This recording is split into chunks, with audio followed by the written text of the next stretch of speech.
sipsiä ja mansikoita ja viinirypäleitä. Että semmonen ihan kevyt ja turvallinen ilta. Että ei mitään semmoista niin kunnon radalla olla oltu. Mutta mä ajattelin, että nyt kun mä oon hetken tässä itsekseni kotona tällaisessa pienessä päihtyneessä tilassa, niin tää voisi olla ihan hauska kokeilla tehdä. Tää on ehkä vähän lyhyempi video kuin yleensä. Eikä mä tiedä vaikuttaako tää nyt oikeesti mitenkään, koska mulla on kuitenkin aika silleen selkeä olo muuten, mutta ei sitä tiedä. Miten tälleen kun on itse vähän niinku rentoutunut enemmän ja on semmonen hyvä olo, niin miten tää nyt niinku, toivottavasti se hyvä olo niinku myös välittyy. Et mulla on ollut ihana ilta ystävien kanssa ja sen takia semmonen tosi lämmin fiilis sisimmässäni. No niin, mutta mä ajattelin, että mä otin tän mun Zoom-mikin, mikä on helppo ja nopea järkätä, niin ei tarvinnut rakentaa sitä mun mikkisysteemiä, mikä mun yleensä on. Niin mä ajattelin, että mä naputtelen tälleen tätä tässä samalla. Jotta tässä on jotain muutakin kuin pelkkää höpötystä, mutta niin. Kauan mä en myöskään ehdi tätä videoa tehdä, koska mä olen tilannut mulle mun poikaystävälle ruokaa. Tilattiin pizzat, koska meillä ei oo himassa muuta kuin tosiaan porkkanakakkua. Pari sipsiä ja 1 kanatakosalaatti. Joten pizza on tulossa ja se pitää käydä kohta hakemassa, joten hetken aikaa tässä höpäjään ja en mä tiedä, onks tää sitten rentouttavaa. Voihan tää olla. Ainakin ehkä, en mä tiedä, onko tässä mitään viihdearvoakaan, mutta ainakin voidaan hengailla hetki. Ehkä. Mä ajattelin, että mä vaan juttelen mun viime päivän juttuja tässä. Viime päivien, mitä kuuluu, koska kuuluu ihan hyvää. Joo, niin. Mä olin vappuaaton Januan himassa. Poikaystävällä on tämmösiä opiskelijarientoja. Niin hän oli siellä ja mä olin itsekseni himassa ja katselin Netflixiä ja söin herkkuja ja itse asiassa laitoin ne loput kynnet, mistä mä viime videolla puhuin. Näistä ei tullut ihan yhtä hyvät kuin tosta toisen käden kynsistä. Mutta ne olikin ensimmäiset ja myöskin, että mä tein nää vasemmalla kädellä. Mä kerroin siis viime videolla, että mä oon alkanut kokeilemaan tai harjoittelemaan tekee itse rakennekynsiä. Eli tällaisilla akryyligeeleillä, polygeeleillä tekemään kynsiä. Se on niinku akryylikynsien ja geelikynsien tämmönen välimuoto. Niin. Eka kertaa tein vasurilla oikeeseen käteen. Jälki on vähän sen mukaista, mutta se oli vähän harjoitusta. Ja kivaa chillailu himassa. Ja tänään oli ihana semmonen aurinkoinen päivä ja me oltiin suunniteltu tosiaan, että kun mun poikaystävä menee opiskelijarientoihin, että mä olisin silloin kutsunut kaverit tänne, ettei tarvis olla yksin kotona, mutta tää olikin kavereille parempi näipäin ja he halus kuitenkin nähdä myös ja chillata, niin toisaalta tää oli nyt ihan kiva näinkin päin. Ja meillä oli ihana koiravieras täällä tänään myöskin. Mä oon niin koira-ihminen ja rakastan koiria ja eläimiä ja kissoja ja kaikkea. Niin tää oli niin valloittava koirakaveri, että oli ihanaa, että hän oli täällä myös mukana ja hän tuntui viihtyvän myös.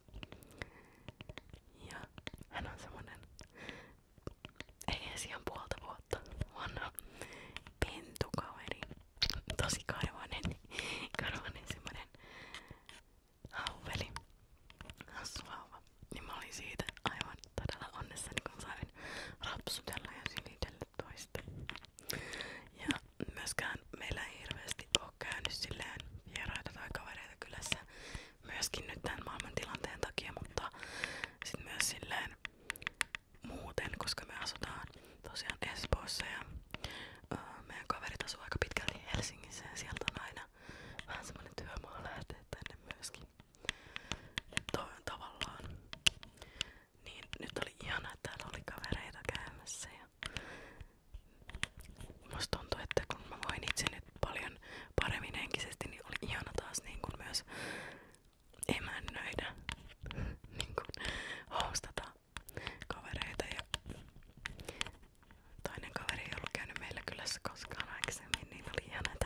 paikassa, missä mä asun. Ja niin, oli tää kivaa. Ihanaa. Ja kun puhuttiin niin paljon, niin tuntuu, että kun on ollut tässä nyt kotona eikä ole hirveästi silleen nähnyt ihmisiä juuri ollenkaan ja ei päässyt silleen juttelemaan ja analysoimaan asioita ja juorumaan. No emme juoruttu kyllä, mutta you know, niin on ihanaa niinku vain jutella kaikesta. Niin se tuli tarpeeseen myöskin, nyt kun sitä jaksaa tehdä. Mä leivoin meille tänään porkkanakakun. Mä en oo ikinä leiponut porkkanakakkuja, mä oon niin onnellinen, että toi onnistui. Se tuli vähän makeeta. Mä tein sen Choco Chili blogin ohjeella. Semmonen kuin sadepäivän porkkanakakku. Se oli vegaaninen. Ja sit oli ihan kiva. Ihan siis joo, hyvä, yllättävää. Yllättävän hyvä. Ei sillä ohjeella vissiin voi oikein epäonnistuukaan. Sitä kuorotetta tuli aika paljon, että mä oon laittanut ihan kaikkeen. Mutta mä oon sit tosi onnellinen. Ainut vaan, että mä raastoin peukalooni sillä. Just on rysty se, että siinä on niinku... Ei se nyt tossa näy. Mutta siinä on tämmönen kolo rystisessä. Se vähän silloin kirpas. Ei siitä edes oikein tullut vertakaan, mutta se on niin ikävässä paikkaa, kun toi liikkuu toi rystysen kohta tossa, niin... se niinku... Ei varmaan paranna tosta kauhean nopeaa, mutta ei se mitään, ei se mitään. Vähän pitää ottaa osumaan. Oppirahat maksaa. Mutta joo. Mulla oli eilen työhaastattelu paikkaan, jonne mä tosi paljon haluan kesätöihin loppukesäksi. Se on ehkä mun unelmien työpaikka tällä hetkellä, joten mä toivon tosi paljon, että mä pääsen sinne. Mutta mä ymmärrän tosi hyvin, jos sinne mua ei oteta, koska sinne on aika kova taso hakijoissa. Ja ainakin mä oon osoittanut myös sinne, koska mä pääsin hakuvaiheesta semmoiseen välivaiheeseen, jossa karsittiin ihmisiä, jonka perusteella kutsuttiin työhaastatteluun. Ja mä pääsin siinä haastatteluun tosiaan sinne asti. Niin se kertoo myös mulle itselle vähän niin kuin mun omasta taitotasosta, että mä oonkin ihan pätevä ja osaava tyyppi. Ja se on ehkä semmoista, mitä mun pitäisi niinku opetella ymmärtämään itsestäni, että en oo mikään semmonen niinku ihan turha tyyppi välttämättä. Mutta mä toivon tosi paljon, että pääsen sinne. Mutta jos en pääse, niin ainakin mä oon saanut tästä nyt tosi hyvän kokemuksen ja ehkä myös asetettua sinne tulevaisuutta varten, että mä oon ihan pätevä tyyppi. Ehkä. Toivotaan. Mitään muuta. Mä oon nyt kuunnellut tosi paljon podcasteja tässä. Me siivottiin tässä eilen ja mä siivoilin vielä vähän tänäänkin, niin tuli kuunneltu tosi paljon podcasteja. Ja mä oon nyt ruvennut myös kuuntelemaan äänikirjana semmoista kuin Tunne Lukkosi. Joten musta tuntuu, että mulla on nyt semmonen, että antakaa mulle infoa ja tietoa. Ja mä aloin katsoa Netflixistä semmoista sarjaa kuin The Crown, mikä kertoo näistä Englannin kuningasperheen elämästä ja niistä tapahtumista, mitä siellä on tapahtunut. Ja se aluksi ei ole vielä nyt oikein imassu mun mukana, että se ei ole semmoinen koukuttava.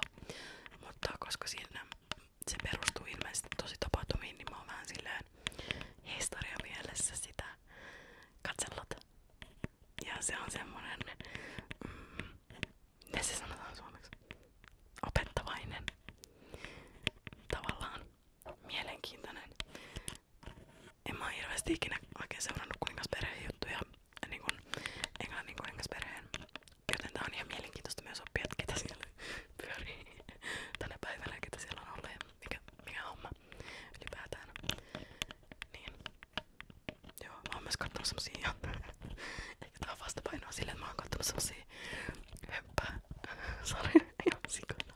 Ja katoin mun lapsuuden suosikit ja edelleen suosikit. Nuot kuitenkin niin High School Musical leffat. Eli tällaista tosi niin kuin teinihöppää ja semmosia teinihöppäsarjoja. Ne on mun guilty pleasure-sarjoja. Niin Netflixistä oon kattonut. Ja sellaisia, mitä nyt on tosi paljon ollut tapetilla sellaiset sarjat, niin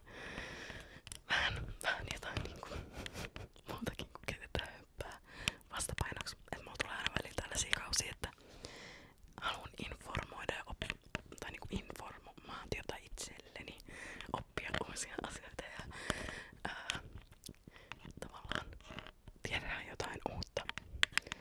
Et silloin mä usein saatan katsoa jotain dokkareita tosi paljon ja mulla oli vastikään semmonen dokkarivaihe. Mutta dokkarit, hyvät dokkarit. Tuntuu, että mä katoin ne jo. No ei vaan, mä katon siis aika paljon dokkareita, niin Netflixistä on aika moni dokkari jo tuttu. Niin nyt toi on vähän niinku toi The Crown niinku sen tilalla. Musta tuntuu, että mä heilun koko ajan kauheasti, kun mulla ei oo sitä niinku mikrofonia tossa paikallaan.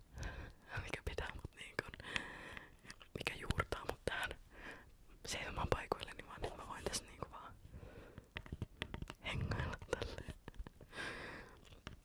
Mut kun mä en halus kauheasti tässä niinku astua tai niinku stepata, koska mulla on tällaiset, mä voin näyttää, mä ostin tällaiset sepöt aamutossut.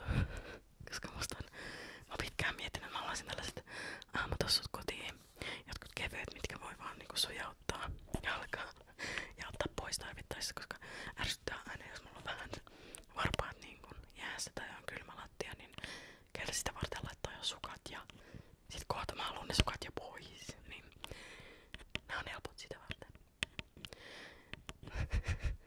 Aletaanko mä niiltä jonkun 2 euroa. Ja mä oon siitä lähtien, kun mä ostin nää, niin käyttänyt näitä joka päivä. Mut näistä kuuluu vähän semmonen niinku semmonen hassu ääni, kun näillä kävelee, joten se ei ehkä oo kauhean kiva tähän videolle. Tai en tiedä. Voin niistä kiuku tykätä. Mutta mä en ehkä sitä nyt tässä tallenna sitä ääntä.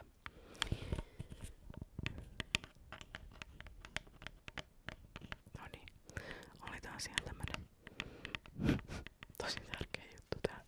No, ei oo ainakaan mitään semmoista